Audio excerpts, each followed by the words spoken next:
warahmatullahi wabarakatuh. Perkenalkan, nama saya Martiningsi. Saya dari Teknologi Robot Medis kelas 1B. Baiklah, di sini saya akan menjelaskan praktikum pengaruh temperatur terhadap pertumbuhan bakteri. Yang pertama, tujuannya mempelajari pengaruh suhu terhadap pertumbuhan bakteri. Yang kedua, menentukan titik kematian termal bakteri.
Bisa hidup pada suhu yang atau temperatur yang dingin ya.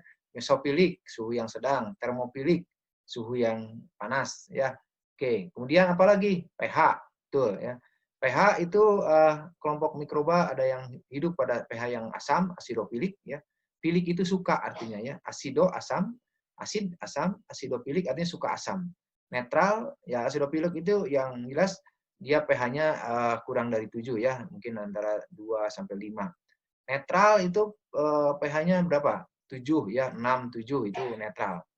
Basofilik itu basa, itu suka basa. Basofilik jadi pertumbuhannya baik pada suhu pada pH pada pH basa. Basofilik namanya. Kemudian berdasarkan yang ketiga, faktor lingkungan ekstrinsik itu adalah oksigen. Jadi tidak semua mikroba itu membutuhkan oksigen untuk pertumbuhannya. Jadi berdasarkan kebutuhan oksigen, nanti ada yang mikroba aerobik, fakultatif, mikroalveolik, dan anaerobik ya. Jadi ada 4 kelompok ini. Nanti kita lihat pola pertumbuhannya ya. Baik. Oke, nah ini gambaran di teori sudah disampaikan mungkin oleh Bu Yanti ya, dan ini di refresh lagi. Jadi berdasarkan temperaturnya, pola pertumbuhan mikroba ini ya dikelompokkan bakteri ini, maaf ya, contohnya bakteri di sini ada 4 kelompok ya, ada yang tipikal sikrofilik, contohnya adalah Placobacterium, dia suhunya antara minus ya, misalnya minus 10 atau minus 5 sampai 20 derajat. Ini namanya sikrofilik, suhu dingin. Kemudian ada yang E. coli, ini contohnya Escherichia coli, ini tipenya mesofilik, ya sedang, antara sekitar ya 12 atau 15 ya sampai 47 derajat Celcius. Nah, ini optimumnya berapa? Coba perhatikan kurvanya. Ini sekitar 37. Nah, suhu tubuh kita ya 37 derajat Celcius. 37 ya. Oke, kemudian contoh tipe termofilik, ini termus. Nah, ini suhu yang cukup panas, hangat ya, 40 sampai 70 derajat Celcius. Nah, ini yang kelompok Archaebacteria kita kenal. Dan ada yang ekstrim termofilik, yang sangat panas. Contohnya Thermococcus, ini kelompok Archaebacteria. Ini sampai dia optimumnya 85 sampai 90 derajat Celcius. Ya, oke. Nah, ini kelompok kisaran kelompok bakteri berdasarkan suhu pertumbuhannya. Ya. Oke, nah kita coba untuk praktikum pengaruh temperatur terhadap pertumbuhan bakteri. Nah, kita sudah siap kultur bakterinya ya. Nah, Anda siapkan agar miring ya, KNA miring atau KNA agar miring, KNA miring, 4 KNA miring, Anda strik masing-masing secara inokulasikan bakterinya ya, secara aseptik di depan tentunya api ya, dibakar dulu jarum inokulasinya, kemudian Anda strik ke sini 1 tabung, kemudian yang kedua strik, ambil lagi, strik ke sini secara aseptik, yang ketiga strik juga, Kemudian yang keempat strik. Nah, keempat tabung ini simpan di dalam suhu yang berbeda-beda. Pertama di suhu 5 derajat Celcius, kita sudah siapkan. Ini Pak Renaldi akan menyiapkan ya. Sudah siap suhu 5 derajat Celcius. Ya, ini suhu kamar, bisa di ruangan ya.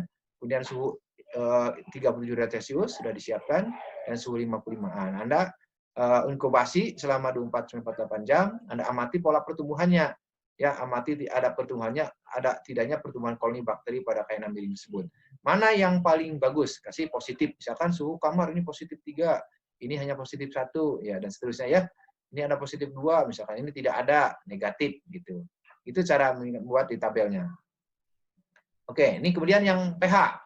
Nah, yang pH prinsipnya sama. Anda sudah siapkan kultur bakteri tadi, sudah siap, Anda inovasikan ke dalam 5 medium KN ya, kaldu nutrisi. Nah, maksud KN, saya Bapak jelaskan di sini cair itu maksudnya kaldu nutrisi tanpa agar. KNA tanpa agar ya, KN ya, kaldu nutrisi cair. Kemudian dengan jarum inokulasi, ada secara aseptik, dibakar dulu ya, menggunakan pembakar bunsen ya. Ya, kemudian masukkan, ambil sini sedikit saja bakterinya. Tek, ambil sedikit, masukkan sini, bakar tutup lagi dengan secara aseptik ya.